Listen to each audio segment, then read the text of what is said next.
Hola y bienvenidos a nuestra conferencia transmitida en vivo número 53 del Seminario Internacional de Sistemas Sociales, Redes y Complejidad.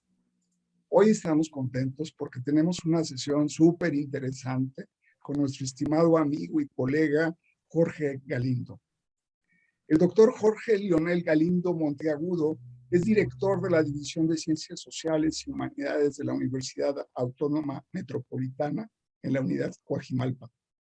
Es profesor investigador del Departamento de Ciencias Sociales de la misma universidad y estudió la licenciatura en Sociología con especialización en Sociología Política por la Universidad Autónoma Metropolitana. Jorge, pareces paradoja. Su tesina fue escrita en colaboración con Antonio Bertier sobre Palabras sin rostro, análisis sociológico del discurso zapatista. Tiene su maestría en Sociología por la Universidad Iberoamericana y su tesis fue Investigaciones sociológicas hacia una teoría unificada de la sociedad. Es doctor en Sociología por la Universidad Ludwig Maximilian de Múnich y su tesis fue Entre la necesidad y la contingencia, autoobservación teórica de la sociología. También es coautor de innumerables publicaciones y traducciones científicas aparecidas en varios idiomas, así como uno de los principales traductores de la obra de Luhmann, La sociedad de la sociedad. Hoy, la exposición que nos presenta el doctor Jorge Lionel Galindo Monteagudo tiene como tema Esbozo de una teoría de la reducción social de la contingencia. Muy agradecido de que haya aceptado nuestra invitación, le paso la palabra. Muchas gracias, Carlos. Muchas gracias por la invitación. Siempre es un placer acompañar a este seminario. Y también pues agradezco a todos y a todas las que nos acompañan en esta presentación. Yo le decía a Carlos que esta es en el año es la segunda invitación que tengo a este seminario. Un espacio que ha enriquecido mucho el debate y nos ha permitido vincularnos al mundo hispanoparlante interesado en teoría de sistemas, entre otros tópicos. Y bueno, yo he aprovechado estas invitaciones para adelantar ideas, ¿no? Para organizar ideas. Como mencionó Carlos, yo actualmente desempeño labores administrativas fundamentalmente y eso es algo que quita muchísimo tiempo. Entonces, a partir del próximo año espero poder dedicarme de lleno a esta cuestión de la investigación, a mis textos sociológicos y particularmente a esta teoría en la cual llevo trabajando ya mucho tiempo, pero que si bien hay textos publicados en libros, en revistas, adelantos, sí tengo la intención de hacer una presentación, una exposición, vamos, como sistemática de esta teoría de la reducción social de la contingencia. Carlos, no sé si puedas habilitarme para compartir pantalla para poder abrir la presentación. Ya está. Perfecto. Bueno, entonces voy a hacer una presentación de esta ponencia. Entonces, aquí comenzamos, ¿no? Ok. Bueno, este es un esbozo, es el esbozo de una teoría de la reducción social de la contingencia. Debo decirles que vamos a hacer antes de llegar como a algunos de los elementos de la teoría, sí me interesa mucho reflexionar con ustedes sobre el tema general de la teoría. También para discutir para qué necesitamos una teoría, para qué otra teoría, etcétera, etcétera. Entonces, una buena parte de la presentación se va a ir en eso, en la presentación de la discusión sobre el tema de la teoría y también sobre el asunto de qué implica teorizar, porque yo lo que quiero hacer hoy con ustedes acá es teorizar, ¿no? No voy a presentar, como les digo, un producto terminado, sino que voy a pensar en voz alta, a presentar algunas ideas y a presentar incluso, pues, algunas dudas que tengo, ¿no?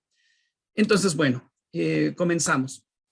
Primero que nada, una cita de Adorno para que nos acompañe el día de hoy.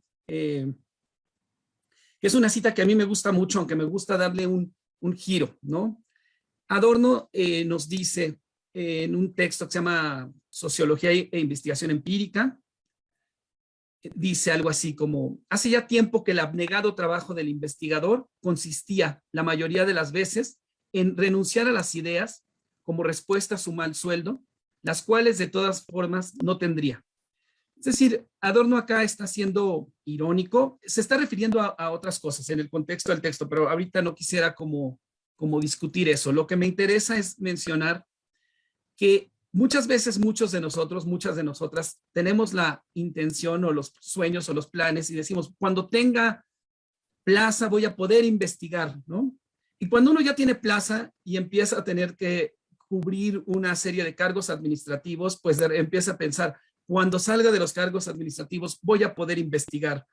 Yo estoy un poco en ese momento, ¿no? En el momento ya de, pues tengo mi plaza, pero no he podido dedicarme a la ciencia como yo quisiera, porque todo está organizado para que tengamos que vivir para el CONACYT, tengamos que vivir para la universidad en términos de la administración, y todo dificulta el trabajo científico en sentido estricto.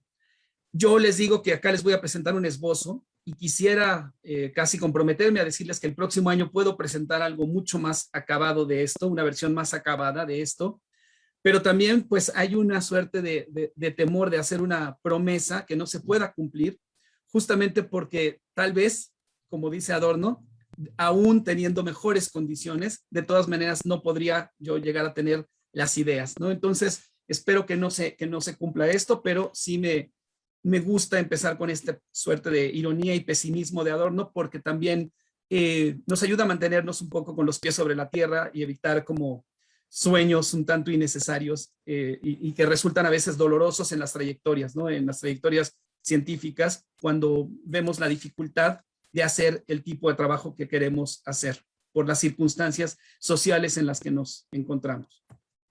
Ok, bueno, toda vez dicho esto, vamos a entrar a lo que les decía yo, como una suerte de primera parte un tanto larga sobre qué es la teoría y para qué sirve. Esto, insisto, me parece importante porque yo vengo a proponer una teoría y la teoría acá, si bien en este espacio, pues justamente por el interés que existe por la teoría de sistemas, es un espacio, vamos a decir, seguro para alguien que quiera hablar de teoría. La teoría como tal, hoy en día no goza del mismo prestigio que gozaba en el pasado, ¿no? O sea, es decir, ya no es algo así como que antes la teoría era vista como la parte más importante de la sociología, como el aspecto más prestigioso de la sociología. Incluso de alguna forma, sociología y teoría terminaban confundiéndose, como si la sociología fueran sus teorías, ¿no?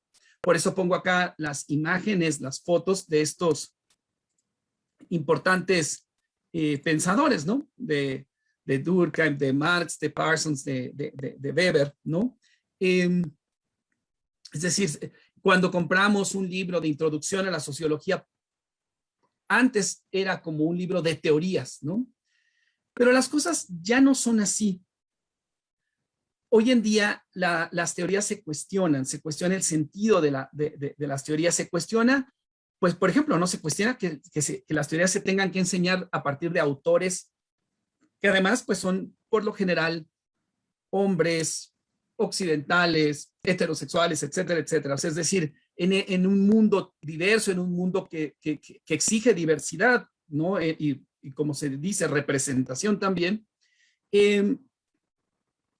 Esta forma de enseñar la teoría, esta forma de aproximarnos a la teoría ya es muy cuestionada.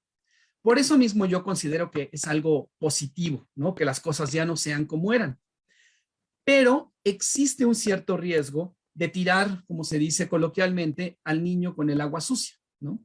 Es decir, que en la crítica de la teoría lleguemos a una especie de que pase de ser algo muy valorado a ser algo prácticamente no valorado y caer en una suerte como de fetichismo metodológico y técnico y como en una especie de fetichismo de los datos, ¿no? Entonces, recientemente, por ejemplo, para mencionar justamente este un ejemplo. Edmund Chateau Brown de la Universidad de Leicester, en un texto publicado por la International Sociological Association, afirma, o sea, en un texto que salió recientemente, afirma que uno de los pasos que deben darse para ordenar o reordenar a la sociología es justamente dejar de valorar la teoría social. La crítica de este autor se centra en asuntos conocidos, como el hecho de que la teoría suele ser una obscura discusión general sobre un tema y que existe una enorme dificultad de comprobar empíricamente muchas de las teorías. Por eso, Chateau Brown hace una afirmación muy dura, ¿no? Dice, la teoría social no es más útil que inhalar pegamento o leer novelas como fuente de ideas.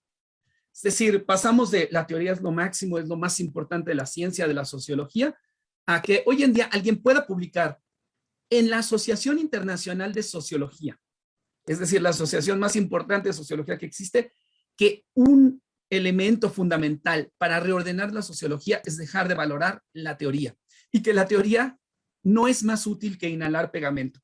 Es decir, pude haber escogido alguna otra imagen, pero esta imagen es bastante fuerte, ¿no? Es decir, es como justamente está acá acusando como a la teoría de algo, de ser algo inútil, ¿no? Por estas razones, este autor apuesta por otro tipo de teorías a las que él prefiere llamar framework building, ¿no? Construcción de marcos, ¿no? De marcos que se caracterizan por ser traducidas rápidamente a la investigación empírica. De lo contrario, no puede medirse el valor que una teoría añade a un debate.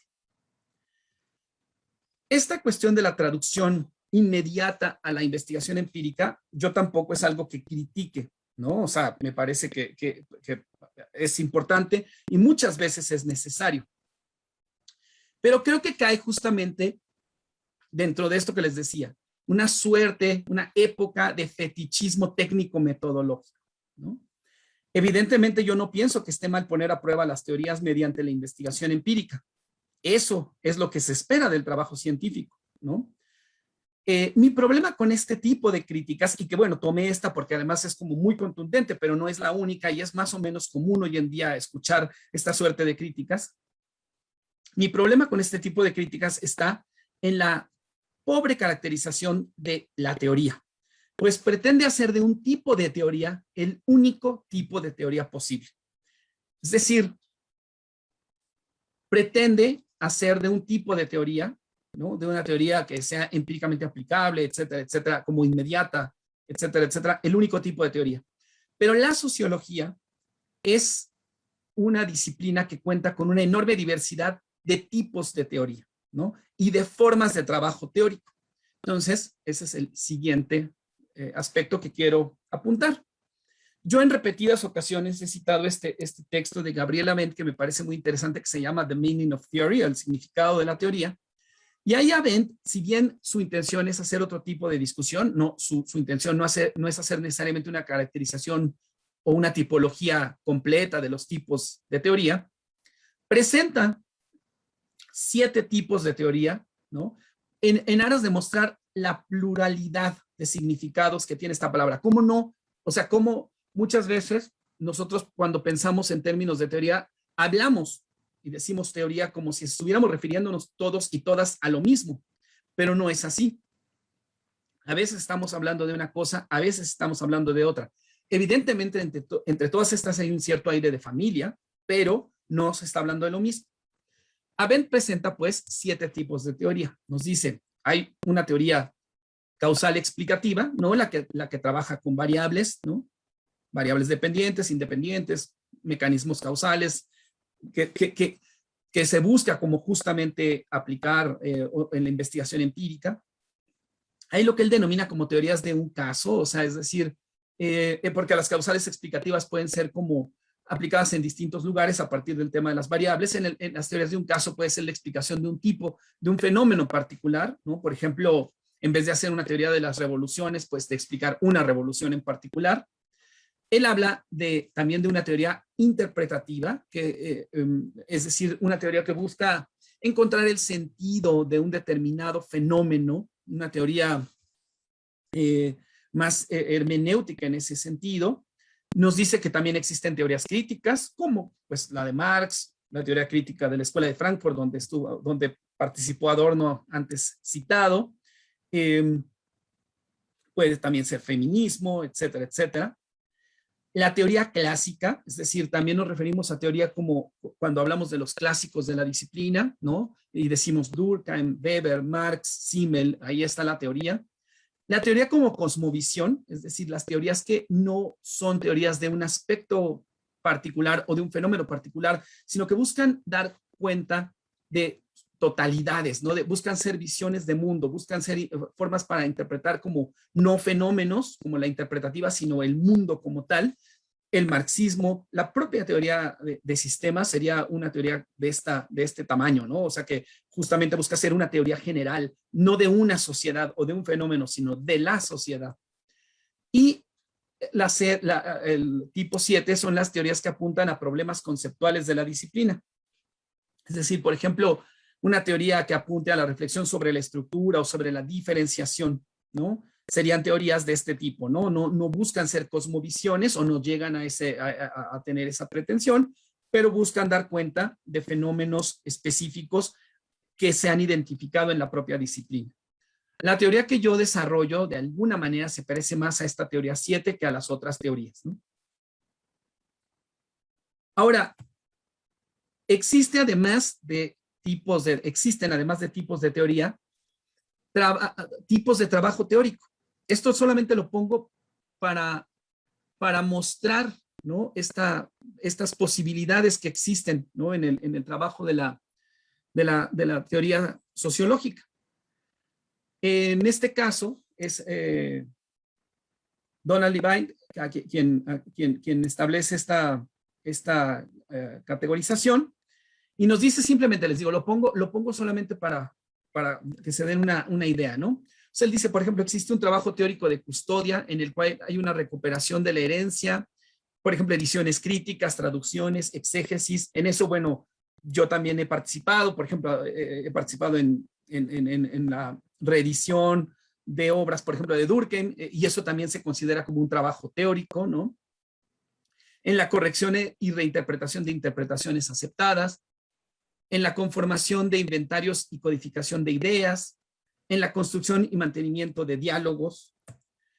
Él habla que también hay un trabajo heurístico interno a la disciplina, donde hay articulación conceptual, ¿no? No lo voy a leer todo, pero hay construcción de marcos de referencia conceptuales y tipologías, hay construcción de modelos y formalización, hay búsqueda y justificación de problemas, hay teorización de nuevas áreas, ¿no? Mediante la extrapolación de trabajo previo, atención de fenómenos emergentes, construcción de nuevos ángulos analíticos. Hay también un trabajo heurístico externo a la disciplina, ¿no? Donde se reflexiona en términos de lo fundacional, en lo ontológico, en lo epistemológico, en las síntesis representacionales, en las síntesis éticas, en los diagnósticos sociales, ¿no? O sea, perspectivas como, por ejemplo, la teoría del riesgo de Ulrich Beck, por ejemplo, esta cuestión de hacer diagnósticos, que es algo también muy sociológico, ¿no? Existe, pues, una gran diversidad de aproximaciones teóricas al mundo social. Y por lo tanto, a mí no me queda claro ni el afán de hacer de la teoría el sumum de la sociología, o sea, decir es lo más importante, es lo más prestigioso, es a lo que debemos apuntar, teoría es igual a sociología, pero tampoco me queda claro el afán de desacreditar la diversidad teórica en aras de apoyar la hegemonía de un solo tipo de teoría. En este caso, algo muy parecido a la teoría 1 de Arendt, ¿no? Ni el rigor metodológico, ni el refinamiento técnico están peleados, en mi opinión, con la diversidad teórica. La sociología es una ciencia compleja y plural que en sentido estricto no tiene ni un método o técnica única, ni un horizonte temporal específico. La sociología, justamente su riqueza, en mi opinión, está en que en la sociología encontramos estadística, etnografía, trabajo de archivo, se reflexiona sobre el pasado, por ejemplo, como lo hace Norbert Elias en el proceso de la civilización, pero también se reflexiona sobre el presente y sobre el futuro, ¿no? O sea, es decir, se hacen estos diagnósticos, ¿no? Que son muy comunes, como de hacer esta suerte de proyecciones, ¿no? Ya hablaba yo de la sociología del riesgo de Ulrich Beck, pero por ejemplo, Hartmut Rosa con su teoría de la aceleración, por ejemplo, es decir, estos diagnósticos también.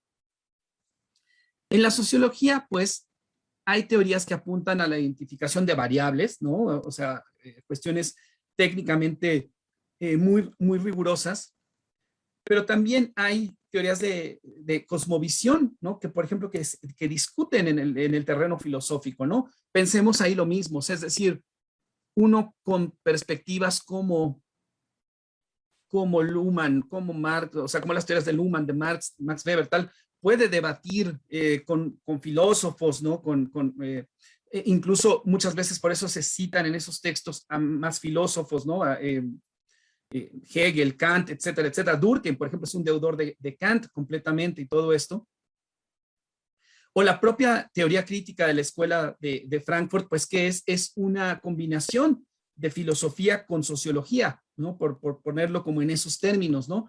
Pero pues precisamente un sociólogo, una socióloga puede leer textos de Adorno, de Horkheimer, y puede darse cuenta que estos sujetos hacían investigación empírica como en la personalidad autoritaria, pero hacían textos de enorme carga filosófica, como, pues no se diga la dialéctica negativa de Adorno, pero, por ejemplo, la dialéctica de la ilustración, ¿no? Donde hay una caracterización de la sociedad en su conjunto, ¿no? En un sentido, vamos a decir así, de un pesimismo, o autores como Habermas, ¿no? Que lo mismo hace una cuestión normativa y una cuestión sociológica que logra mezclar funcionalismo con hermenéutica, ¿no? O sea, para mí eso es la sociología, es poder leer un texto donde hay variables, un texto donde hay estadística, un texto donde hay trabajo de archivo, un texto donde hay reflexión filosófica, ¿no? Entonces no entiendo este absolutismo, no entiendo esta noción, no entiendo esta idea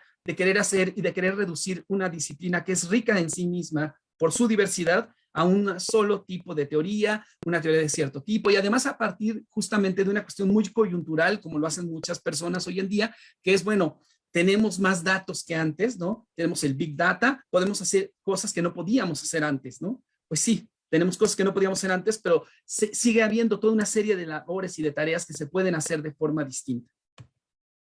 En resumen, empobrecer la sociología al sacrificar su diversidad interna en el afán de imponer un tipo particular de labor científica, me parece una de las peores ideas que yo he leído, ¿no? O sea, para mí es una de las peores ideas que he leído. Por eso, creo que es muy importante discutir, reflexionar, hacer encuentros, seminarios sobre qué significa teorizar. O sea, teorías justamente es un producto ya terminado, ¿no? O sea, pues ya Max Weber ya escribió lo que escribió, Luhmann escribió lo que escribió, pero ¿qué significa teorizar en la ciencia en general y en la sociología en particular, ¿no?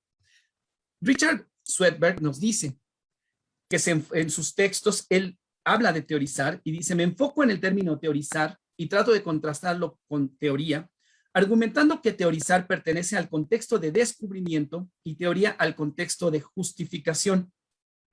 Es decir, cuando ya uno tiene la teoría, ya como en muchas otras cosas, ya las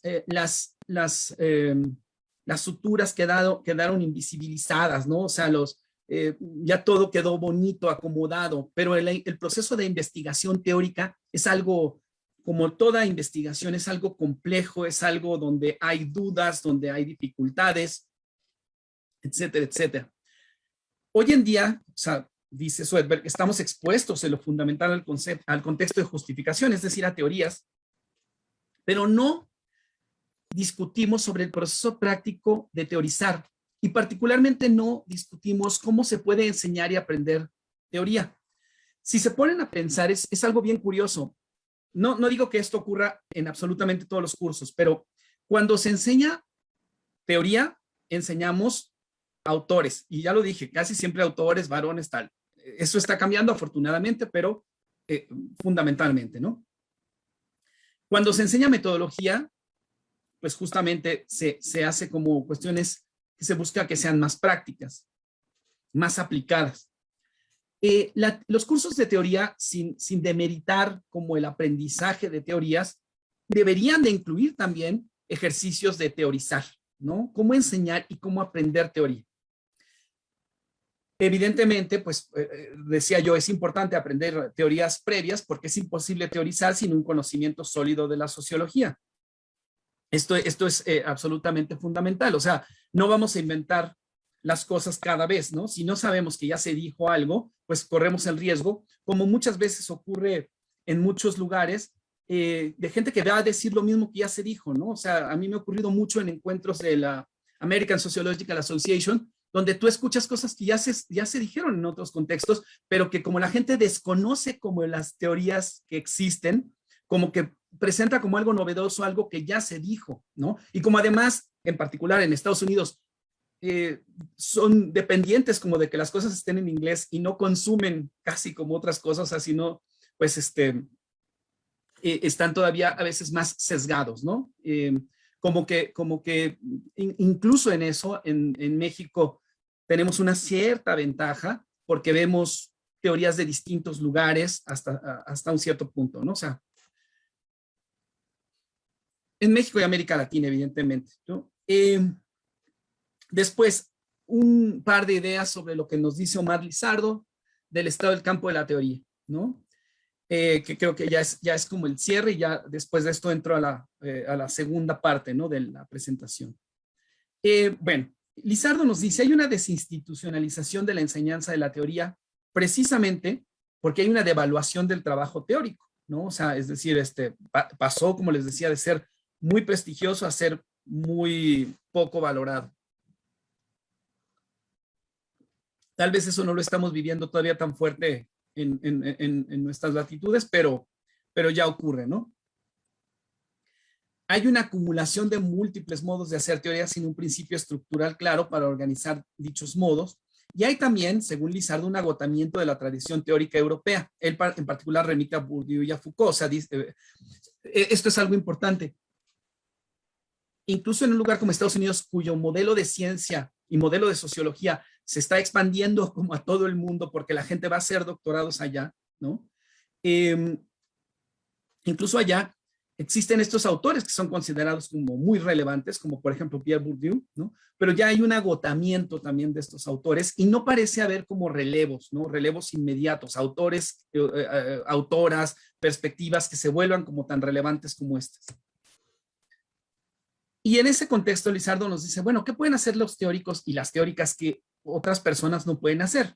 Bueno, pues y acá es algo, como les digo, como una especie de invitación a ir pensando como qué significa teorizar, qué puede hacer alguien que diga que le interesa la teoría, no necesariamente para que solo se dedique a la teoría, ¿no? Pero sí en el sentido de que también la teoría no es una cosa completamente subordinada a otro tipo de actividades científicas que tenga, ¿no? Lizardo nos dice, bueno, tiene que haber una afición por la generalización, se tiene que ser un generalista, tiene que haber una resistencia a las fuerzas de especialización, tiene que ser un consumidor omnívoro de investigaciones sociológicas específicas, es decir, quien quiera teorizar tiene que leer de todo, de todos los, no puede decir, no, pues solo me interesa la sociología política, no, política económica, sociología del arte, porque solo así puede establecer comparaciones y sacar tal vez elementos de justamente que permitan generalizar. Actores bien posicionados para detectar, diagnosticar y proponer soluciones incipientes para temas conceptuales y sustantivos comunes a través de ámbitos diversos, lo cual se desprende de esto de ser un consumidor omnívoro. Y una capacidad para leer a través de subcampos y para vincular problemas sustantivos entre niveles analíticos y ámbitos sustantivos, ¿no? O sea, es decir, también ahí hay un aspecto fundamental de la labor del teórico, de la teórica hoy en día.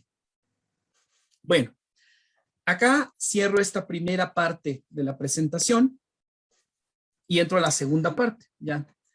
Toda vez que he charlado con ustedes sobre el momento en el que está la teoría en términos de valoración en la disciplina, sobre los tipos de teoría que existen, la diversidad, la pluralidad, los diversos tipos de trabajo teórico que existen, toda vez que también he conversado con ustedes sobre la importancia de teorizar y sobre lo que la teoría o los teóricos o las teóricas podemos aportar a la disciplina que otros no pueden, o que otros u otras no pueden, voy a hablar de la teoría de la reducción social de la contingencia.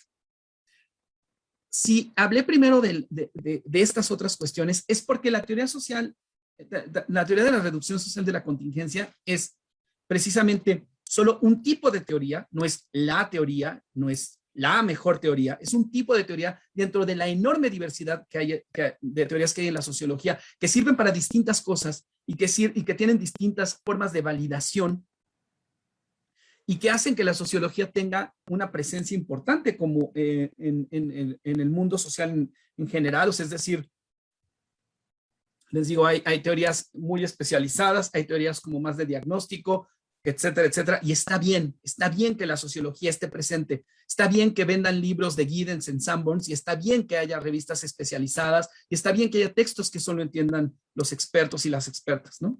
Este es solo un tipo de teoría. Yo les decía, se parece como a una suerte de teoría 7 de Arendt.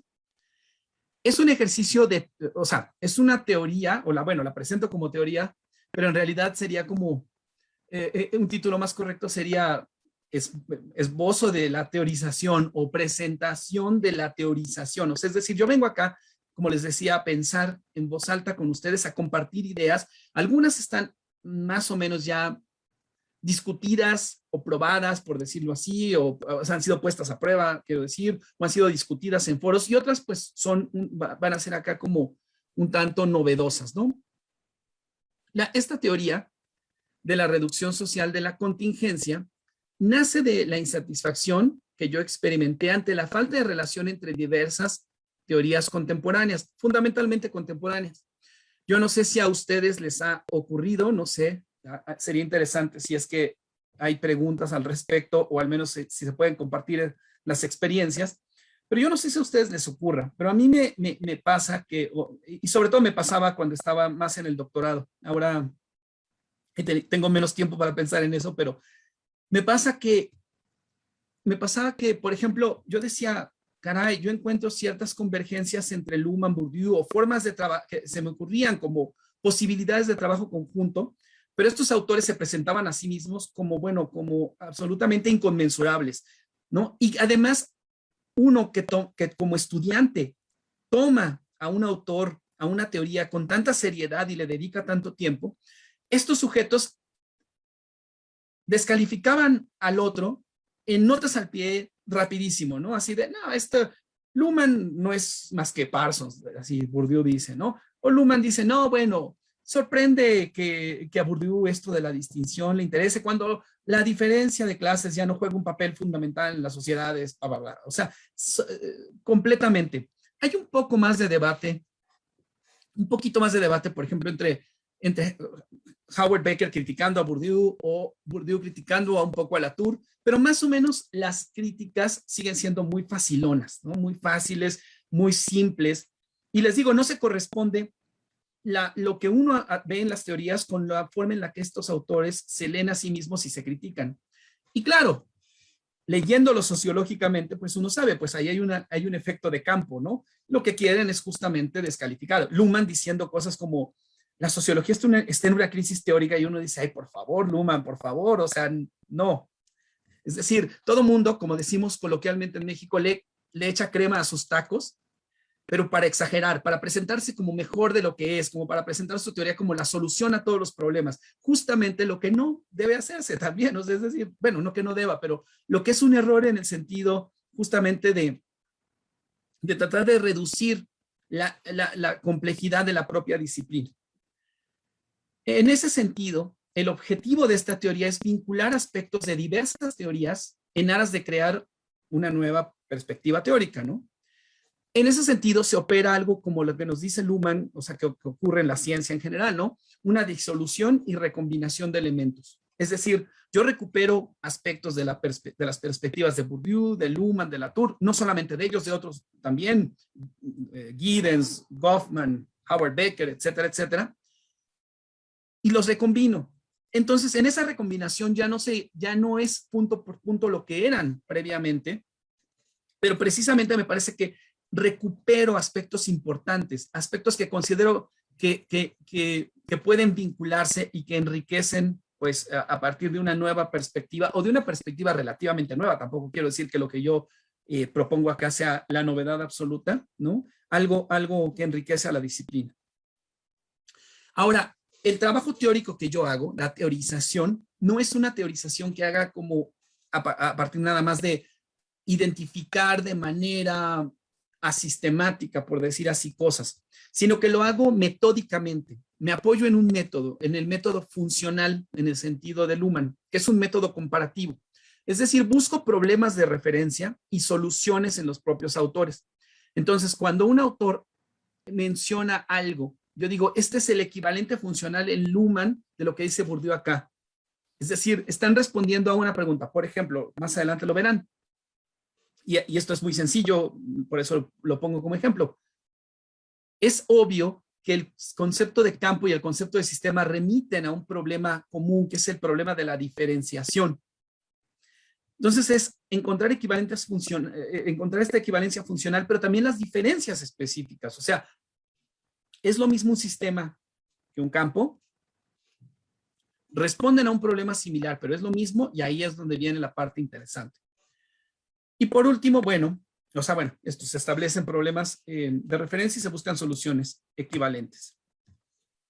Las principales teorías que empleo son precisamente la de Luhmann, la teoría de sistemas sociales, que es para mí la más importante en el sentido de mi propia formación, ¿no? O sea, yo, mi maestría le dediqué mucho tiempo a la teoría de sistemas, parte del doctorado también. Entonces, vamos a decir, es la que estructuró también mi forma de ver ciertas cosas. Entonces, es para mí la más relevante, no porque considere que es la mejor, insisto, sino porque es la más importante en términos de mi propia formación. La teoría de la práctica de Pierre Bourdieu y la teoría del actor red, que representa fundamentalmente Bruno Latour, aunque no es el único autor que la trabaja. También está Michel Calón, John Locke, etcétera, etcétera, ¿no? Entonces, uso fundamentalmente estas teorías, ¿no? Y el problema principal, el problema de referencia principal que empleo es justamente este de la reducción de la contingencia. Eso yo o sea, el interés en el tema de la contingencia no puedo decir como muchas cosas ahora, pero ya en un libro, el único libro que tengo publicado así de autoría solo es que se llama Entre la necesidad y la contingencia, autoobservación teórica de la sociología. Ahí más o menos explico algunas cosas de esto, aunque les digo en una versión más depurada que espero tener en el futuro, diré más sobre este tema, ¿no? Pero en términos generales el asunto es este, o sea, recordemos que lo contingente es aquello que no es ni necesario ni imposible. Y lo social, por definición, pues es contingente, ¿no? O sea, es decir, en lo social no existe algo que sea necesario ni algo que sea imposible. En las relaciones sociales, ¿no? En los encuentros sociales, para decirlo así. Lo social emerge de las relaciones entre seres humanos, en especial cuando estos buscan, por ejemplo, coordinar acciones, jugar a algo en el sentido de game, no de play. O sea, cuando usamos a George Herbert Mead ahí, o sea, de game, ¿no? Como béisbol, por ejemplo, fútbol. Construir algo, tocar jazz o sea, tocar juntos algún tipo de música. Por eso acá puse una foto de Howard Becker tocando jazz, ¿no? Ahí. Es decir, no está claro, o sea, cómo logramos coordinar nuestras acciones, ¿no? O sea, no, y que muchas veces esa coordinación resulta tan exitosa, ¿no? Entonces, bueno, eso es un logro que aunque ahora nos puede parecer ya como una cosa casi necesaria, pues surge como algo contingente, ¿no? O sea, y se va probabilizando, ¿no? Entonces es parte del trabajo de la sociología darse cuenta, indagar cómo se va haciendo probable este trabajo. Ahora, también no solamente coordinar acciones, sino también que determinadas ofertas de sentido sean aceptadas, y esto puede ser aceptadas también para coordinar acciones, pero bueno, analíticamente quisiera distinguir estas dos cuestiones, ¿no? Por ejemplo, cuando se nos da una orden o una propuesta amorosa, aquí por ejemplo pongo Belinda y a Cristian Nodal ahí que se van a casar o que a lo mejor ya terminaron, pero bueno, el asunto es una propuesta romántica, pues precisamente es algo improbable, ¿no? O sea, cómo se probabiliza que dos personas quieran estar juntas, qué tipo de cuestiones se movilizan. Bueno, pues ahí vamos en ese sentido, ¿no? Entonces, bueno, no es necesario ni es imposible que dos o más personas logren coordinar sus acciones, es algo contingente. Lo mismo ocurre con una propuesta de sentido, no es necesario ni imposible que alguien acepte obedecer una orden o aceptar una propuesta amorosa. En ambos casos estamos ante un fenómeno contingente. ¿Cómo se hace más probable la cooperación o la aceptación? Bueno, a lo largo de la historia, de su historia como disciplina, la sociología ha buscado implícita o explícitamente dar respuesta a este interrogante y ha identificado lo que yo denomino operadores sociales reductores de contingencia. Yo identifico algunos, ahora los mencionaré, pero por ejemplo, o sea, podríamos decir que por ejemplo en Parsons las normas, los valores también tienen este estatus de operadores sociales reductores de contingencia, etcétera, etcétera, ¿no? Eso nos lleva a un primer, o sea, después de este problema de referencia general, a un problema de referencia particular, que es el problema de la estructuración, ¿no? El problema de la estructuración remite a la duración en el tiempo de ciertos patrones sociales. El mundo social no es algo desestructurado y caótico, sino que existe como una realidad ordenada. Hay un orden social. Ahora, la palabra orden acá está usada en el sentido en el que la usaba Parsons, ¿no? O sea, no conlleva una connotación positiva, ¿no? Sino que hace referencia a un hecho empírico, ¿no? Incluso algo desordenado como esta cantidad de personas en Metro Pantitlán, ¿no? Pues algo desordenado tiene un orden, ¿no? O sea, tiene un orden y se puede identificar ahí, hay patrones y orden, ¿no? Y ahora sí, después de decir esto, mencionaré brevemente cuáles son esos operadores sociales reductores de la contingencia que yo identifico. Bueno, acá, pues ustedes verán que es una operación muy sencilla, casi tramposa, pero creo que tiene un poquito de chiste, al menos plantearla como de esta forma. Obviamente, si ustedes ven los que yo propongo, ¿no? Digo, el problema de la estructuración se resuelve a partir de las comunicaciones, en primer lugar, en segundo lugar, disposiciones y competencias, y en tercer lugar, materialidad. Si se dan cuenta, pues ahí están las tres teorías, ¿no? O sea, Luhmann, Bourdieu, Latour. La teoría de sistemas, la teoría de la práctica, la teoría del actor red. A mí me parece, no sé, les digo, es parte de lo que vengo acá a teorizar con ustedes, precisamente es que no, si bien es cierto que estos autores en algunas ocasiones reflexionan sobre alguna otra dimensión, o sobre algún otro operador, para decirlo así, no deja de ser cierto que ponen un énfasis mayor en ciertas cosas, ¿no? O sea, por ejemplo, en el caso de Luhmann es clarísimo, porque pues su teoría es una teoría de la comunicación y todo lo demás es entorno. Entonces, él pretende que el orden social y todo esto pues se hace a partir de comunicación, la contingencia se reduce con comunicación, etcétera, etcétera. O sea, para Luhmann la sociedad es exclusivamente comunicación. A mí pues su teoría me parece fantástica, les digo, yo me interesó tanto que por eso me fui a Alemania a hacer el doctorado y toda esta cosa, pero poco a poco me fue resultando insatisfactorio pensar que solo comunicación. Siento que la teoría de Luhmann termina como es muy rica, ¿no? Pero en esta suerte también de carácter casi de omniabarcante y todo esto, termina siendo una teoría que deja de lado muchísimas cosas y que nos lleva a tener que forzar como muchas explicaciones en términos exclusivamente comunicativos, semánticos, etcétera, etcétera. Y que además también resulta problemática por muchas otras razones, ¿no? Que tienen que ver con hacer solo de la comunicación. Es curioso que Luhmann critique la ontología viejo-europea o vetero-europea, pero nos presenta una oferta pues ontológica de alguna forma, ¿no? Donde sociedad es comunicación. Hay una especie de pues sí, como de monismo ahí, ¿no?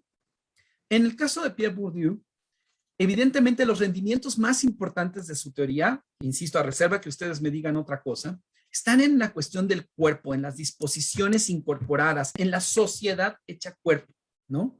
Las disposiciones. La teoría del hábitus, el hábitus es se enmarca en una perspectiva disposicional, o sea, estamos predispuestas a actuar de una determinada forma, bajo determinadas circunstancias. Y en Bourdieu, lo que resulta bien interesante acá, si se ponen a ver, es que mientras que en Luhmann la comunicación es siempre presente, en Bourdieu el peso del pasado, el peso de la socialización resulta fundamental. Por eso estas dos perspectivas como tal terminan chocando, porque tienen conceptos de socialización y de temporalidad bien distintas, ¿no? Pero a mí me parece que justamente eso es lo que las hace ricas a la hora de combinar, porque nos permite dar cuenta tanto del pasado como del presente, ¿no? De una manera en la que vemos cómo las estructuras dependen, ¿no? O sea, no son solo expectativas comunicativas, sino también orientaciones disposicionales. Yo acá, siguiendo entre otros a Bernard Lahire, incorporo también las competencias, porque creo que también ahí hay un elemento de incorporación, pero que se distingue, ¿no? Conceptualmente de las disposiciones, ¿no? O sea, saber hacer algo puede llegar a convertirse en una disposición, pero analíticamente es distinta de ella, ¿no? Por último, la materialidad.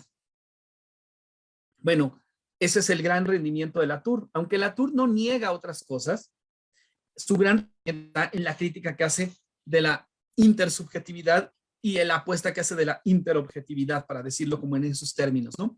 Latour critica a la sociología que se ha centrado en exceso en lo simbólico, violencia simbólica, capital simbólico, y Latour trae de vuelta de una manera contundente la materialidad. No es el primero, no es el único autor que lo ha hecho, pero es un autor que hizo de esa apuesta su gran apuesta y que sin lugar a dudas ha sido lo que lo ha llevado a ser un autor sumamente relevante, además de que la teoría del actor red tiene otras cosas muy interesantes de las cuales hablaré en un momento, pero la materialidad, o sea, entonces, si se dan cuenta, acá por eso 3 imágenes, o sea, la conversación como una idea de la comunicación, el saber tocar el piano como una competencia que está incorporada, ¿no?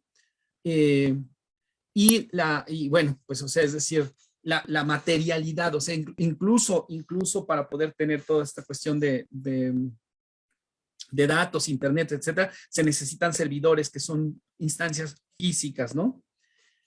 Estas 3 reductores de contingencia, o sea, operan de manera indistinta, combinada. Analíticamente vale la pena separarlos, pero operan de manera combinada en fenómenos distintos, ¿no? Pensemos, por ejemplo, por ejemplo, en un fenómeno como por ejemplo en la ciencia, ¿no? O sea, en la ciencia, si todo fuera exclusivamente comunicación, obra publicada, etcétera, etcétera, nos perderíamos de cosas como saber o tomar en cuenta que el desarrollo de tecnologías pues resulta fundamental para que la verdad pueda ser probada, o sea, por ejemplo, el telescopio, pero también que no, el uso de estas cosas sin las disposiciones, sin las capacidades corporales tampoco funcionan. Entonces eso nos permite ver aspectos corporales, aspectos simbólico-comunicativos y aspectos materiales, y ver la manera en la que contribuyen precisamente a que un determinado fenómeno ocurra, se haga más plausible, se haga más probable, y vaya venciendo esa suerte de contingencia. Piensen cuantísimas cosas. O sea, piensen, por ejemplo, que hoy en día tengamos una vacuna, o bueno, muchas vacunas contra la COVID, o sea, piensen lo improbable que resultaba, pero cómo hay una concertación de estos elementos, comunicación, disposiciones y competencias y materialidad, que lleva a que algo que era improbable se haga probable y que estemos en un proceso de vacunación pues mundial, pues sin precedentes, ¿no? Con dificultades porque hay mucha gente que nos quiere vacunar, pero bueno, ese es otro tema. El segundo problema particular de referencia que yo tengo planteado resolver o abordar con mi teoría es el problema de la diferenciación, que es un aspecto fundamental de la estructuración, ¿no? Y que desde el punto de vista sociológico es, pues tal vez el aspecto más relevante, o sea, es decir, cómo se multiplica, que busca responder a la pregunta, cómo se multiplican las formas de lidiar con la contingencia según la situación social, o sea, es decir, hay una multiplicación de todo esto. Acá, pues lo sabemos, ¿no? Sabemos los y las lectoras de la teoría de sistemas que, pues, Luhmann nos propone la diferenciación funcional de sistemas funcionales como, como lo fundamental, el rasgo más característico de las sociedades modernas, que es un concepto problemático, pero bueno, en esta charla no hablaré de eso, pero algún día espero tengamos oportunidad de discutir el concepto de modernidad en Luhmann, etcétera, etcétera, ¿no? Pero bueno, sabemos, ¿no? Que se habla de sistemas, se habla de son ámbitos diferenciados de sentido que se estructuran a partir de problemas de referencia, hay interacciones, hay organizaciones, hay sistemas funcionales, y dentro de los sistemas funcionales está la política, la ciencia, el derecho, la economía, la educación, el arte, etcétera, etcétera, ¿no? Acá con... ahora, yo considero, ¿no? Les digo una vez más, juntando las teorías, tomándolas en cuenta, o sea, que no debemos, en vez de decir el concepto de sistema es mejor que el de campo o viceversa, debemos de ver cómo cada uno, a pesar de que son equivalentes en términos del problema de la diferenciación, pero cómo cada uno nos ayuda a observar aspectos distintos de fenómenos, ¿no? Y en ese sentido podemos llegar a ordenarlos, a organizarlos, a hacerlos compatibles de alguna forma. El caso de los sistemas en Luhmann, o sea, como justamente remiten a universos de sentido comunicativo, ¿no? Pues por ejemplo, para Luhmann, la ciencia pues son artículos publicados, la economía pues serían pagos fundamentalmente, etcétera, etcétera. Yo acá puse, por ejemplo, en esta diapositiva, imágenes de organizaciones que pertenecen a determinados sistemas, ¿no? O sea, la bolsa de valores, la economía, la universidad, la ciencia, la educación, de alguna manera, la Cámara de Diputados, la política, ¿no? O sea, es decir, el Congreso y de la Unión y tal, ¿no? O sea, evidentemente, o sea, lo que resulta interesante de esto es que para Luhmann no es lo mismo la organización, pues, que el sistema, ¿no? Que el sistema funcional.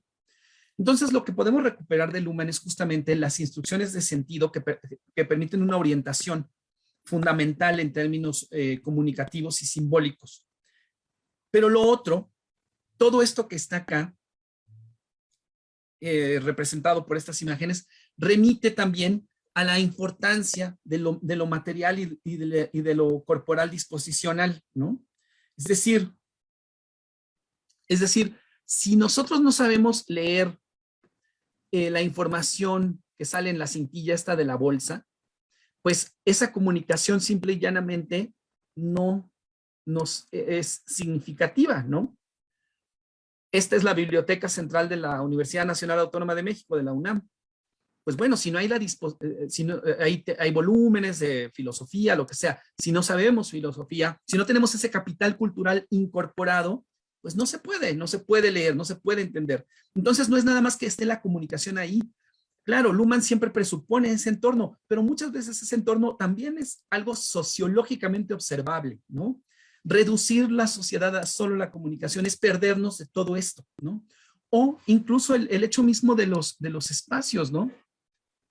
Y la manera en la que se conectan, o sea, por ejemplo, el hecho de que se esté ahí físicamente los representantes discutiendo cosas en la Cámara de Diputados, o las formas en las que, por ejemplo, ahora con la pandemia ha tenido que cambiar esta suerte de cuestión de copresencia, ¿no? Nos ayudan a ver casi como un experimento crucial qué es lo fundamental en términos de sentido, pero también qué se pierde en términos de pues de copresencia, de interacción, de disposición corporal, etcétera, etcétera. O sea, podemos ver que los sistemas, o sea, y esa sería mi propuesta, uno puede mantener la noción de sistema como una cuestión comunicativa, pero tiene que sumar aspectos corporales disposicionales de una forma mucho más enfática, ¿no? Y comprender que ese no es el único nivel de diferenciación o no es la única herramienta para dar cuenta de la diferenciación.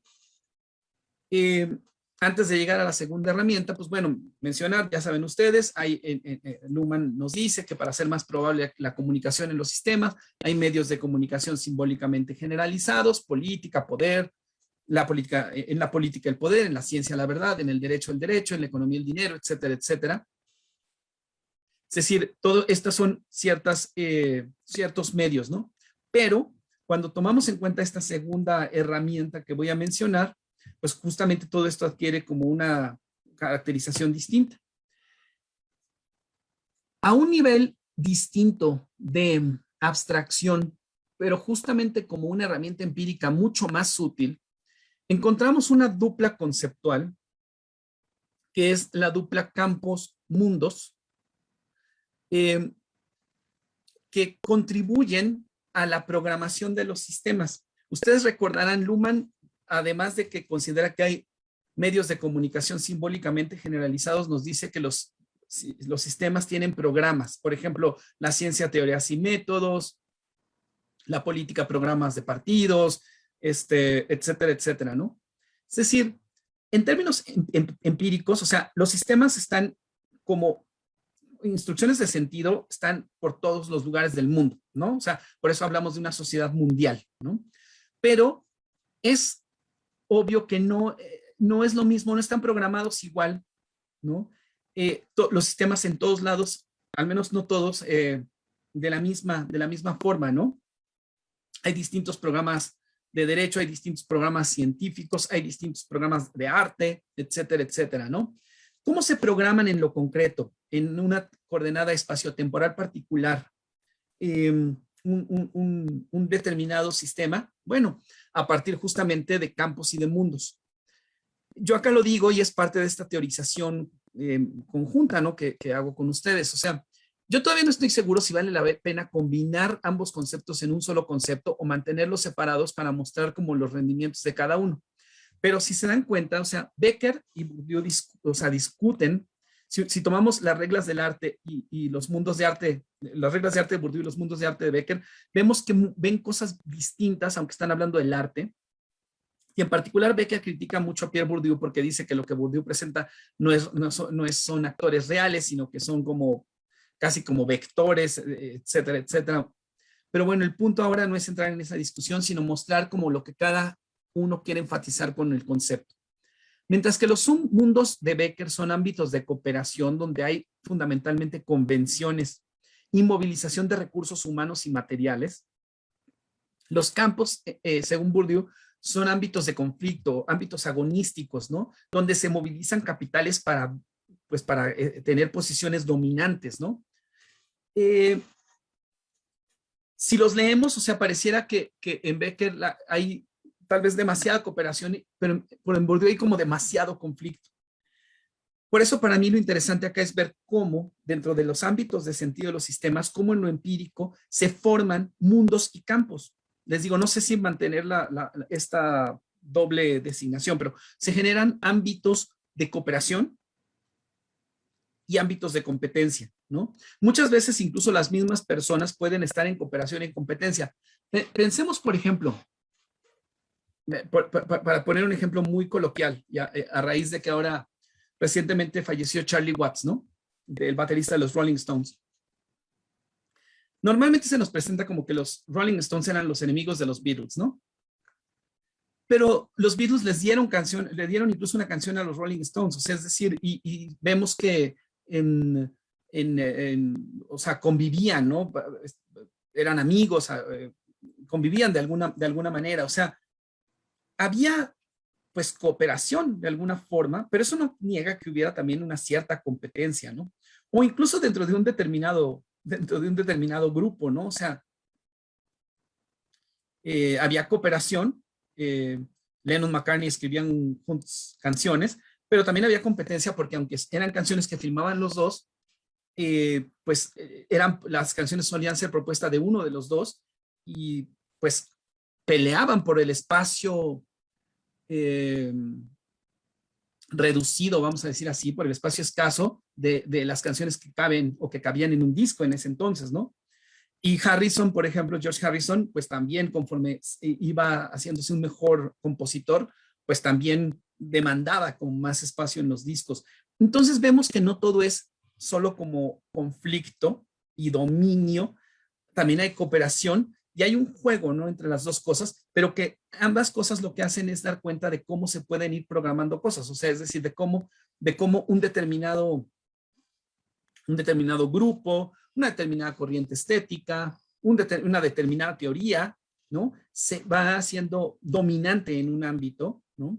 Y otros quedan como subordinadas o se retiran, ¿no? Por ejemplo, como lo que Becker nos dice, o sea, ¿cuántas veces no ha pasado que hay personas que dicen, no, bueno, es que como mis perspectivas no embonan con nada, fundan su propia revista, hay escisiones, etcétera. O sea, es decir, vemos cómo hay cooperación y conflicto, pero cómo en esta cuestión hay una programación.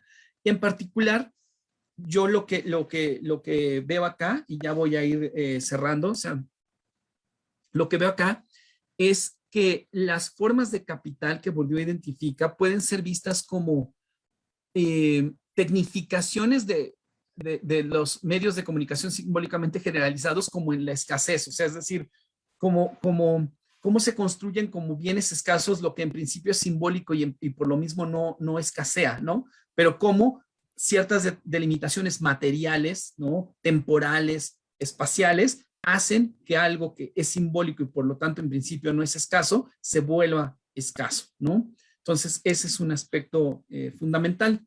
Ahora, yo acá ya apunto, no sé si se dan cuenta, pues que hay recursos materiales y eso remite un poco a las redes laturianas y hay incluso, o sea, capitales, hay un capital, puede haber un capital material tal vez.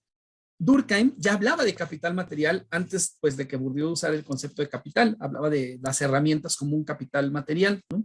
Entonces, eso lleva al siguiente punto. Bueno, acá donde entra Latour en todo esto. Luhmann, Bourdieu, Becker, menos Becker hay que decirlo, pero Luhmann, Bourdieu, son autores que funcionan mucho para dar cuenta de fenómenos justamente de diferenciación y de lógicas internas, ¿no? Es decir, por ejemplo, cuando Bourdieu estudia Manet o estudia Flaubert, es cómo se va generando una especie de autonomía relativa, ¿no? De campo, justamente porque se hacen valoraciones específicas, ¿no? Lo que él denominaría como el capital específico del campo, ¿no? O sea, daría cuenta de cómo el campo de la novela, por ejemplo, cómo se va separando de un campo, se va haciendo un campo más especializado que sigue unas reglas del arte por el arte. Y en ese sentido, Bourdieu y Luhmann estarían más o menos parejos, ¿no?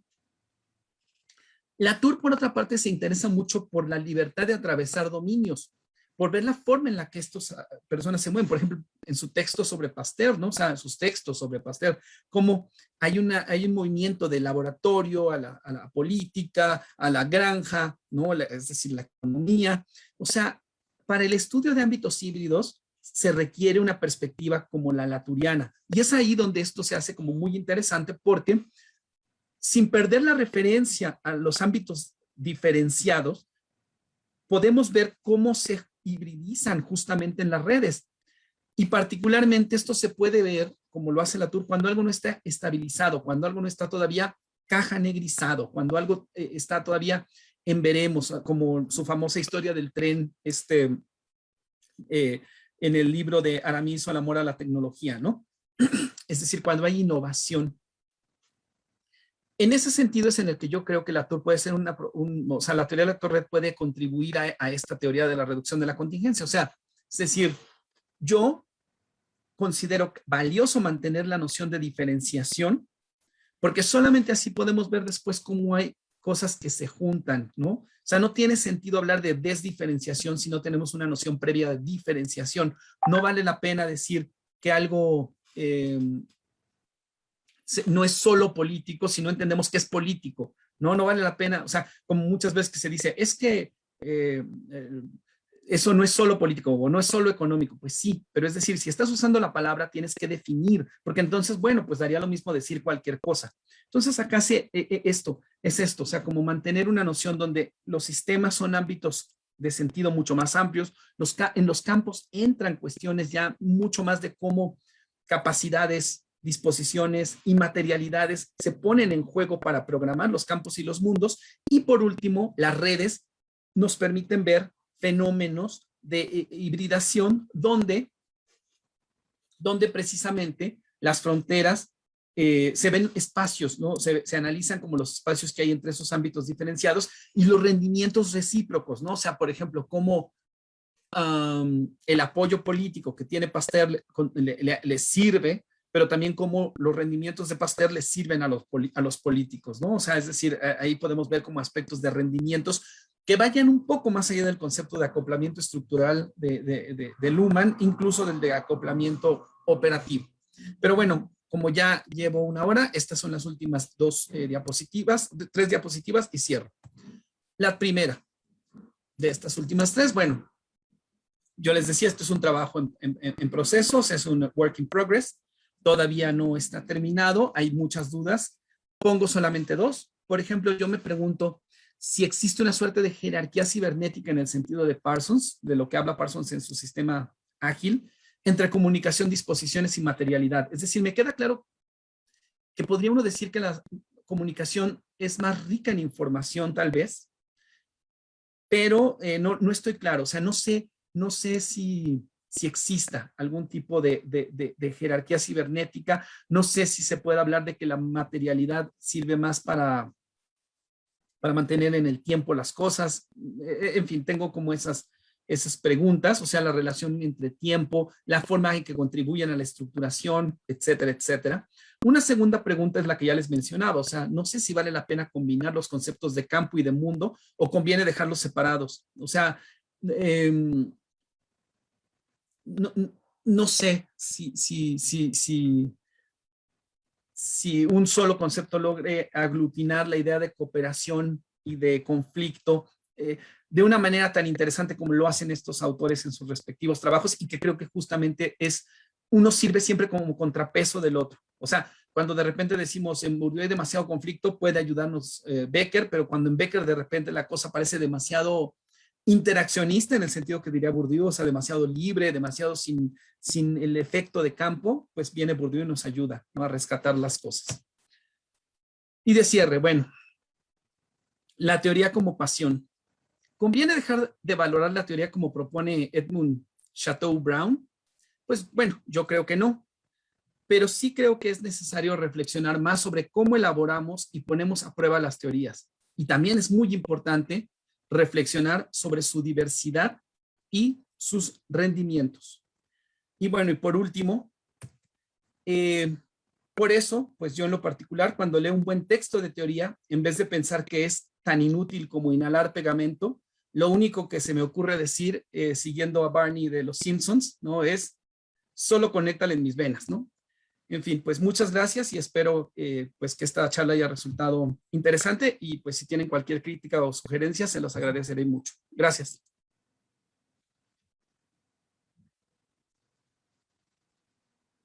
Bueno, pues que queda bastante para pensar después de la brillante, franca, abierta y súper interesante exposición de Jorge Galindo sobre la teoría de la reducción social de la contingencia. Quedamos al pendiente de preguntas y comentarios de parte de los interesados en este seminario. Jorge, muchas felicitaciones. Gracias. Gracias. Les digo, espero venir con algo más acabado en el futuro, pero... Muy bien, muy bien. Tenemos varios comentarios. Ya. Byron Álvarez dice, buenos días. Quiero agradecer con mucho cariño al profesor Galindo por su exposición y su trabajo. Es muy especial escuchar a los autores que nos han inspirado y desafiado. Te hace una pregunta de que ¿por qué no tienes Twitter? Sí tengo, ahorita Twitter, Sí. sí tengo. Eh, si me buscan en Twitter, aunque bueno, no todo lo que pongo en Twitter es sociológico, pero también pongo muchos memes, pero mi Twitter es @galindo45. Ok. Dice que tienes un columnista homónimo español en Twitter. Bueno, pero él tiene como, no sé, 30,000 seguidores, o sea, es súper popular y yo tengo como 1,000. Él es, incluso creo que también estudió sociología o ciencia política y es columnista, sí, efectivamente. Tienes otra pregunta de Luis Rodríguez. Dice, me gusta la idea de trabajar sobre la enseñanza y la teorización antes que teoría.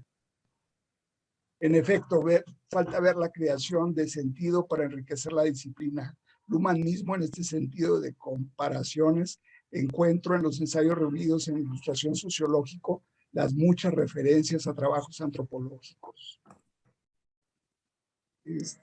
Pregunta también que dónde se puede adquirir tu libro. Aprovechando un poco, busqué dónde está tu libro. Está en Amazon en 1,350 pesos. Está muy caro. Voy a hablar con la universidad. Es un libro editado por Antropos y por la UAM, Coajimalpa. Entonces, debería estar más barato. Voy a investigar a ver si hay forma de que esté más barato o a lo mejor alguna edición electrónica más económica que se pueda hacer. Por lo pronto, si alguien lo quiere, pues contácteme ahí por Twitter y vemos si hay forma de que, porque en la universidad se consigue más barato, sin duda. Claro, claro. Estás más caro que la Tour. No, por eso les digo, eso pues no puede ser. Tienes una pregunta más de Sergio Pignolio Campo. Sergio, a principios del año estuvo con nosotros y dio una excelente plática sobre una conferencia parecida. Su tema fue actualidad, estructura y proceso en Latour y en Luhmann, desde una perspectiva metodológica, epistemológica, muy interesante. Bueno, aquí tiene un comentario. Dice, qué lujo de conferencia la de hoy. Estamos totalmente de acuerdo, es un gran lujo. Una inmensa felicitación para el doctor Jorge Galindo y para la organización de Carlos Sedano. Nos dejan pensando en muchas cosas y problemas. Solo a título de curiosidad me gustaría hacerle una consulta al ponente. ¿Por qué optó por denominar a su propuesta reducción de contingencia y no reducción de complejidad? Un fuerte abrazo desde Buenos Aires. Ya, bueno, como muchas otras cosas, eso es algo que también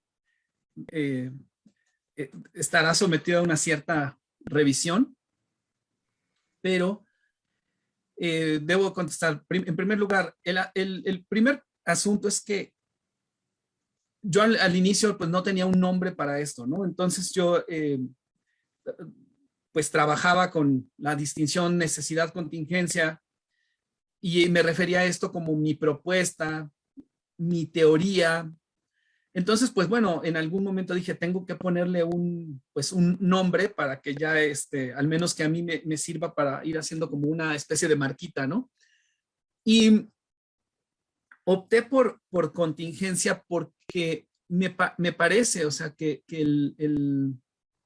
es un concepto absolutamente central, es decir, eh, sociológicamente me parece que es un concepto, ¿cómo se podría decir? Complejidad, ambos se pueden salir como del ámbito sociológico, ¿no? O sea, se pueden usar para otras cosas. Pero contingencia justo por esta suerte de remisión a Luhmann, doble contingencia y a Parsons y todo esto, me parecía que daba una cierta línea, una cierta familia, ¿no? a esta propuesta. Y por eso me pareció más apropiado. Y además, insisto, porque yo la distinción de necesidad-contingencia me sirvió mucho para orientarme en las propias teorías, ¿no? Me sirvió muchísimo para orientarme, más que la de complejidad. Aunque evidentemente habría que ponderar hasta dónde vale más la pena usar en algunas ocasiones lo de reducción de complejidad. Pero acá lo de contingencia remite a esta cuestión de cómo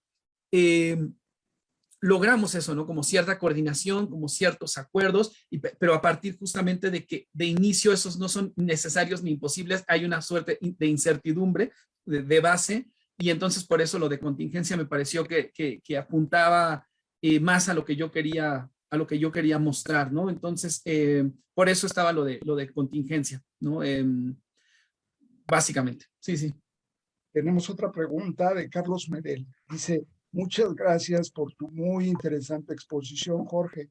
Y también muchas gracias a Carlos Sedano por seguir organizando este tipo de instancias. Felicitaciones.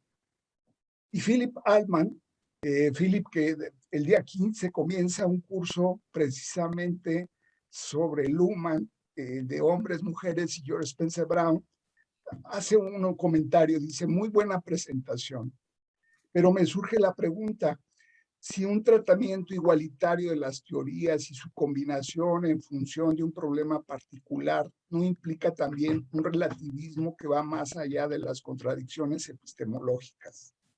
O sea, si se puede combinar Bourdieu y Luhmann, por ejemplo, pero solo pasando por alto las fundamentales contradicciones.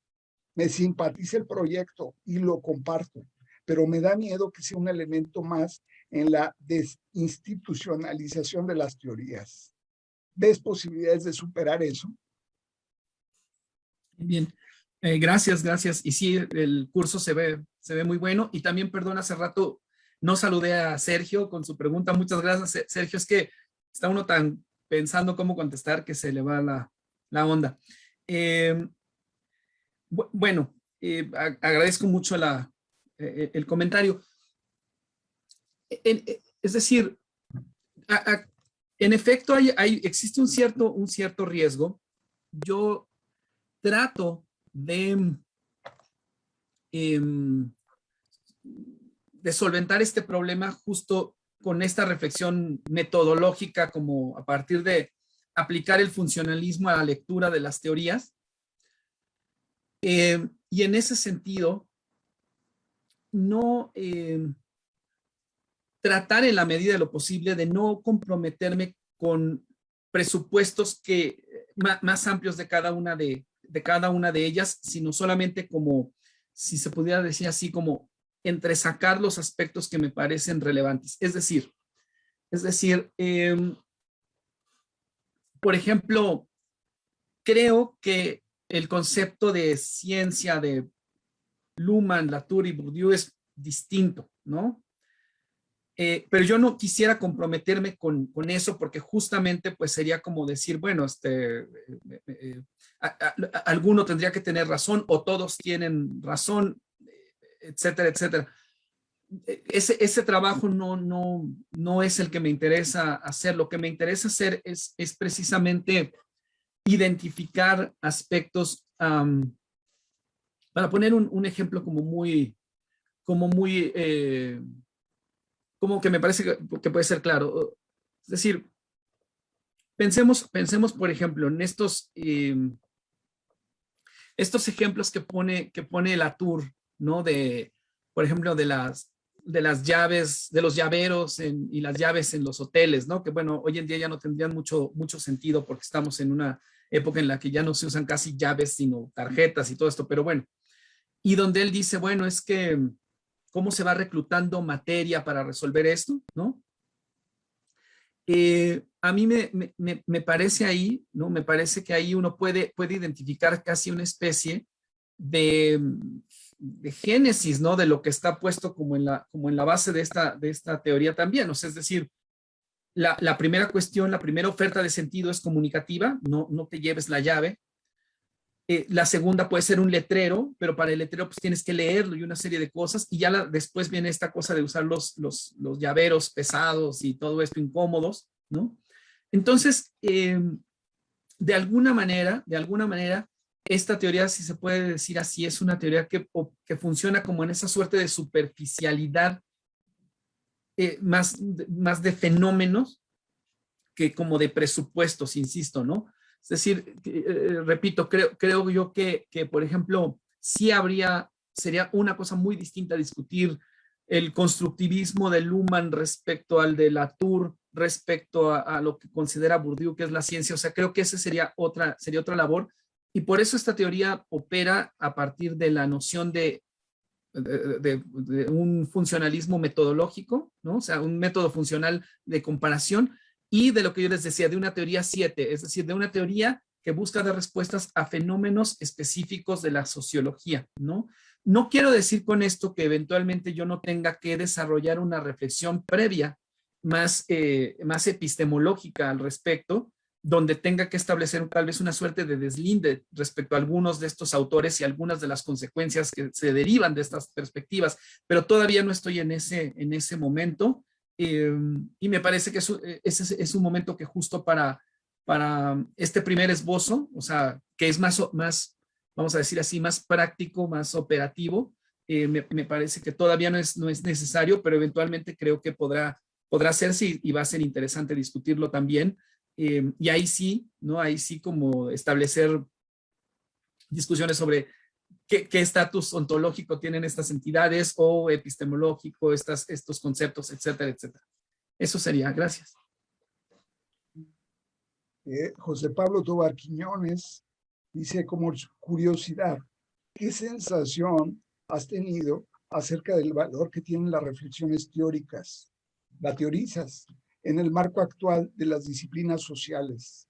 ¿Piensas que se están revalorizando o siguen ennegrecidos este proceso de devaluación? ¿Puedes explicar su deriva?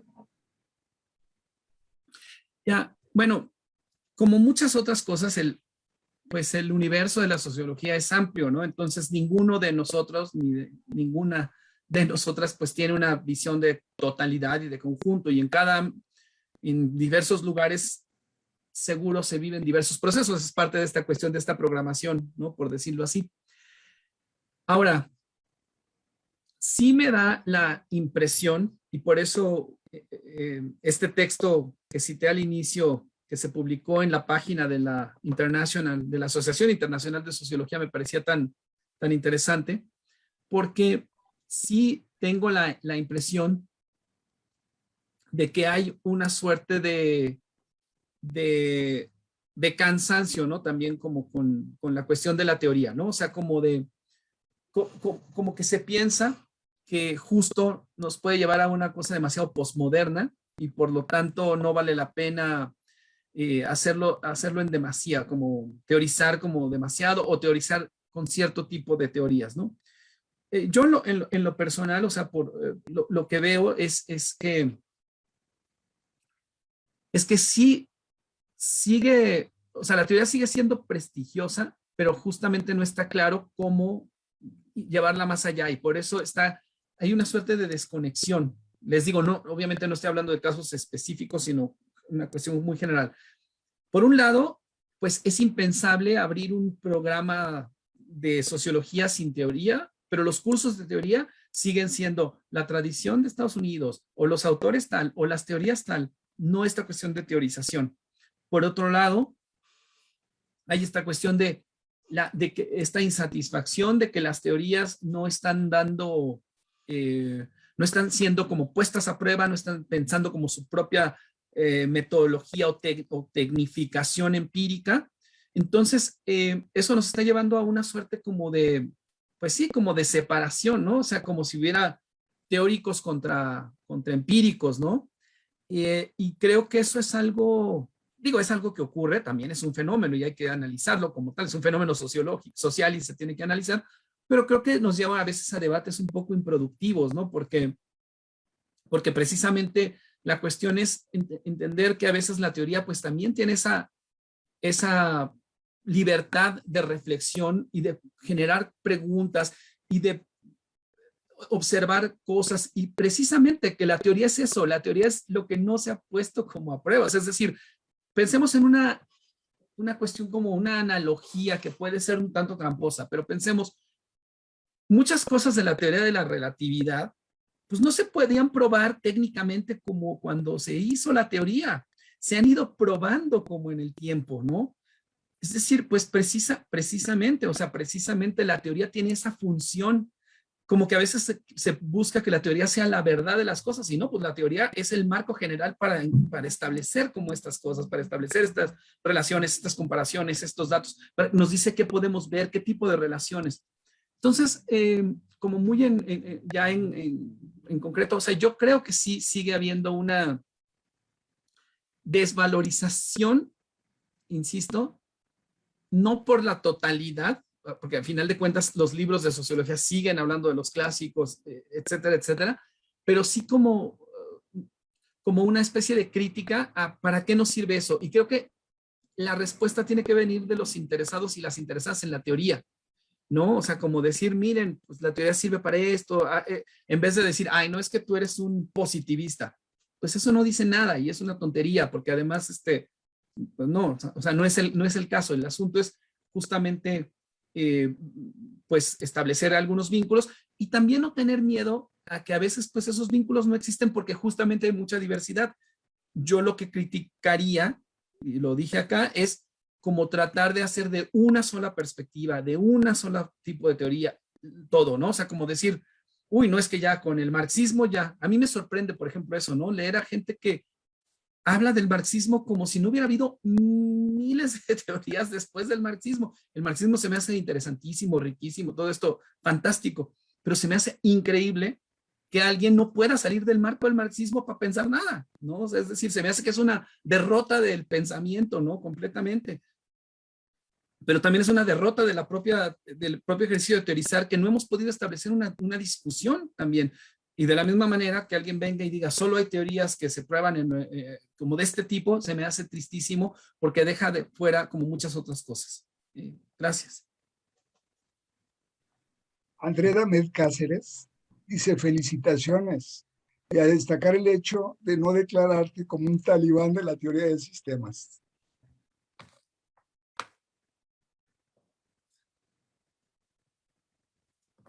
Sí, no, yo creo que uno tiene que ser agradecido, ¿no? También yo a la teoría de sistemas le debo mucho porque realmente me parece o sea, digo, incluso una de mis grandes angustias es esa, ¿no? Que es una teoría que mucha gente rechaza por no conocer y que se ha hecho o sea, mala fama, ¿no? La mala fama de ser antihumanista, en un sentido como, ¿no? La mala fama de ser compleja y tal, pero también, por otra parte, me genera mucha incomodidad presentar esta teoría como si fuera también lo máximo, ¿no? O sea, yo creo que es una teoría más, ayuda mucho, nos permite ver cosas, ordenar cosas en la cabeza, pero tampoco hay que, o sea, tampoco pretender que se resolvió todo, ¿no? O sea, es decir, yo les decía, cuando Luhmann dice la sociología es en una crisis teórica y casi como, y aquí vengo yo a resolver esto, pues digo, hay una arrogancia también que está bien, a lo mejor si lo motiva a uno, pero se me hace que las cosas siempre son mucho más complejas y más ricas y más interesantes si uno toma este tipo de afirmaciones con un grano de sal y se pone a pensar, pues eso, como en términos no de volverse, como tú dices, un fundamentalista, ¿no? De la teoría, sino como cuál es el rendimiento de la teoría específica para la sociología. Yo en eso sería más, o para las ciencias sociales, ¿no? O sea, en eso sería como mi fundamentalismo un poco, sería como cómo enriquecer las ciencias sociales en el concierto de ciencias que existen, ¿no? O sea, no también como cerrarme a otro tipo de disciplinas, estar en vínculo permanente. Por ejemplo, también hago el anuncio acá, el próximo año, espero, se va a publicar un diccionario que estoy coordinando con un colega de Huamco-Ajimalpa, Maximiliano Martínez, un diccionario de conceptos de la biología evolutiva para las ciencias sociales y las humanidades. O sea, también me interesa mucho la interdisciplina, pero justamente me interesa mucho que desde las ciencias sociales también aprendamos de otras disciplinas y no ser fundamentalistas como de nada, ¿no? Entonces, bueno, ya, gracias. José Samuel Martínez López dice, saludos cordiales y agradecidos para Jorge Galindo. Fue muy clara su argumentación y su postura. Y a Carlos Sedano, reiteradas felicitaciones por su curaduría en el seminario y por la atinada organización de esta charla. No, pues gracias, José Samuel. Carlos Medel. Muy bien. Tenemos una pregunta más de Pedro Jiménez Vivas. Hola, ¿qué tan desarrollado, diferenciado considera que se encuentra el campo de la teoría sociológica en la academia mexicana? Es decir, ¿qué tanto se discuten y comparten ideas en la comunidad sociológica en México? ¿En qué podríamos mejorar al respecto? Ya, bueno, considero que incluso en México, donde no somos, o sea, donde la sociología es grande, pero no es enorme, ¿no? O sea, es decir, si se le compara con lo que pasa en Estados Unidos, por ejemplo. Incluso acá hay cierta, sí, como cierta falta de contacto, ¿no? Como que hace falta más contacto, hace falta más interacción, más comunicación, más discusión, ¿no? De alguna manera, eso se debe a que institucionalmente nosotros en México, pues estamos, nuestra sociología está muy, muy mal, ¿no? O sea, es decir, acá, mientras que en otros países existen asociaciones de sociología que están vivas, ¿no? La American Sociological Association, la Deutsche Gesellschaft für Soziologie, la Sociedad Alemana de Sociología, o para la sociología, la francesa, la inglesa, ¿no? Acá, pues la Asociación Mexicana de Sociología pues, existe como un nombre, pero no hace nada, ¿no? Y bueno, junto con otros colegas, nosotros estábamos impulsando una asociación que se llama la Sociedad Mexicana de Sociología, que tuvimos un congreso antes de la pandemia en 2019. Queríamos tener otro este año, pero preciso por la pandemia no pudimos hacerlo. Y menciono esto porque en otros lugares, justamente las asociaciones desarrollan grupos temáticos de discusión, donde la gente que le interesa algo, pues va, discute, presenta, ¿no? O sea, en este caso, por ejemplo, teoría, pues, o sea, ni siquiera nos conocemos, ¿no? Ni siquiera sabemos quiénes nos interesa la teoría, ni siquiera, hay eventos afortunados, este seminario, cosas así, pero es complicado. No tenemos congresos, no tenemos seminarios, como a niveles más grandes. También yo tengo con algunos colegas un seminario de teoría que nos juntamos los lunes, cada mes, etcétera, etcétera, pero les repito, o sea, son esfuerzos muy focalizados, muy pequeños. Ahora por la pandemia, pues que es por redes, se pueden ampliar, pero como antes eran presenciales, pues tampoco se podían abrir a toda la República, a todo el mundo, ¿no? Entonces, lo que quiero decir es que mucho de esto no tiene que ver solo con o sea, tiene que ver con un asunto institucional. No tenemos órganos no tenemos ni siquiera una página, no tenemos una asociación.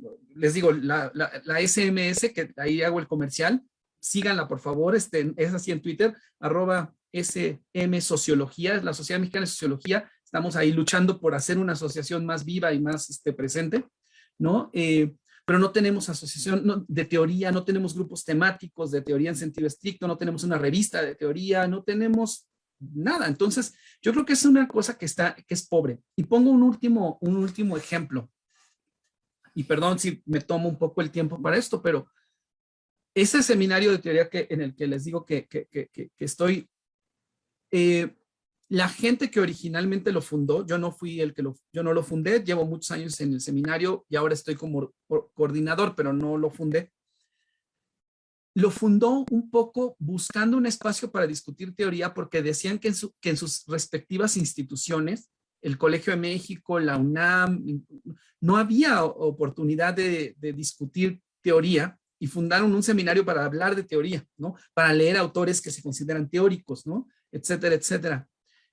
Digo, eso creo yo que también es sintomático, ¿no? De una cuestión que hace, de una situación en donde se ve que es difícil discutir teoría, leer teoría, También, bueno, como les decía al inicio con lo de Adorno, hay tantos problemas, el trabajo, etcétera, etcétera, que dificulta hacer como lo que uno a veces desea, ¿no? Pero sí, o sea, creo que es pobre, creo que el trabajo, no es que se haga poca teoría en México, ojo, se hace teoría, se piensa desde teoría, la ciencia social vive de la teoría, pero hay pocos espacios para discutir la teoría que se desprende de esas investigaciones o para discutir teorías. Creo que eso hay pocos espacios y tiene mucho que ver con la institucionalización, la poca institucionalización y la poca comunicación que existe entre las sociólogas y los sociólogos interesados por la teoría en México. Esa sería mi respuesta. Gracias. Jorge Gonzalo G. dice una gran felicitación al profesor Galindo por la exposición y al profesor Sedano por la organización del foro. Solo preguntarle al ponente si ha considerado incorporar a su propuesta la dimensión espacial y si sí, ¿cómo lo ha pensado? Felicidades de nuevo. Gracias, gracias. Yo en el estudio, el doctor Javier Torres Nafarrate, quien ha estado en este seminario también, ¿no? Y es muy importante para todos y todas las que nos interesa la teoría de sistemas, él me invitó gentilmente a escribir en el estudio introductorio que se hizo a la sociedad de la sociedad hace ya varios años, y yo ahí preciso pues criticaba un tanto esta cuestión de Luhmann de no tomar en cuenta lo espacial. Y hace unos años publiqué un texto que salió en un libro que se llama Modernidad y Modernización espacial. A ver, sí, o sea, está editado en la UAM. Luego lo puedo subir ahí como a mi Twitter, el nombre del texto. Y ahí tengo un artículo sobre la cuestión espacial y más o menos cómo se recuperaría desde esta perspectiva de teoría de la reducción de la contingencia. Es decir, obviamente la dimensión espacial incorpora tanto lo simbólico, ¿no? como lo material, ¿no? Fundamentalmente. Entonces, ahí hablo del espacio en este aspecto y en este carácter material, pero también del espacio como dimensión de sentido, ¿no? Que es algo que en Luhmann pues no está, o sea, porque Luhmann, ustedes saben, habla de 3 dimensiones de sentido, ¿no? La objetiva, ¿no? Sí, que a veces la traducen como material, a veces como objetiva. En alemán es sachlich, ¿no? Que es como la cósica también. La dimensión temporal y la dimensión social, ¿no? Yo considero, les digo, considero que no es, o sea, y Luhmann de alguna manera parece suponer como que lo espacial queda dentro de lo material u objetivo. Pero si se dan cuenta la diferencia entre esto, lo otro, que es la diferencia, la distinción directriz de esa dimensión de sentido, de la misma manera en la que ego alter es la de lo social y pasado, y antes, después, o esto es la de lo temporal. O sea, yo creo que la dimensión espacial no queda en eso, de esto, lo otro, porque hay una reflexión ahí sobre la cuestión de lo cercano y lo lejano que se incorpora y que nos permite dar cuenta de fenómenos de manera distinta. Entonces, yo en ese texto tengo una breve reflexión sobre eso si me permiten un segundo. Sí, es que acá tengo el libro, pero o sea, se llama Modernización, Espacio, Imaginarios, Ordenamientos y Prácticas. Está editado soy editor junto con Acquavia Donón, Laura Carballido y Fernanda Vázquez, que son colegas, compañeras de la UAM Coajimalpa. Y yo tengo justamente ahí les digo, un texto, ¿no? Que se llama Espacio, Modernidad y Reducción de la Contingencia, ¿no? Entonces ahí sí, ahí es donde les digo, hablo un poco de esta dimensión del espacial, ¿no? De la semántica espacial, que es otro aspecto, y de espacio, lugar y territorio, desde como aproximaciones semánticas, y por último, el espacio como materialidad. Si hay interés, les digo, me pueden mandar al Twitter @Galindo45 un mensaje y veo la forma de pasarles el texto. Y si no, también ahí, no recuerdo si está en mi página de academia, pero lo reviso y si no, trato de subirlo. Es un texto que creo que puede ser de interés para quien tenga ganas de ver cómo se aplicaría esto como a la cuestión espacial. Gracias. Jorge, pues Gastón Becerra dice muchas gracias por toda la información y felicitaciones por la presentación. Pide que repitas el Twitter y así rastrear estos espacios y estas referencias. Sí, les decía, ya, a lo mejor lo voy a ajustar porque, bueno, creo que eso confunde. La cuenta es @Galindo45, ¿no? El número 45. Ahora, ahí el nombre que tengo es Ilhuicamina, ¿no? Pero bueno, le voy a poner tal vez Jorge Galindo, pues porque, para que sepan que soy yo, pero como ahí está el otro Jorge Galindo, que es mucho más famoso, y como yo el Twitter no lo uso solo para cuestiones profesionales, sino les digo también para subir memes, canciones y cosas, entonces no es como mi cuenta profesional, por decir, pero ahí se me puede contactar y ya de ahí les puedo pasar mi correo, lo que sea. Ahí lo que sí tengo es el link a mi página de academia.edu y entonces ahí tengo algunos textos subidos. No recuerdo si por ejemplo, es del espacio, pero bueno, les digo, ahí me pueden contactar y ya a partir de ahí pues vemos qué otras comunicaciones podemos establecer.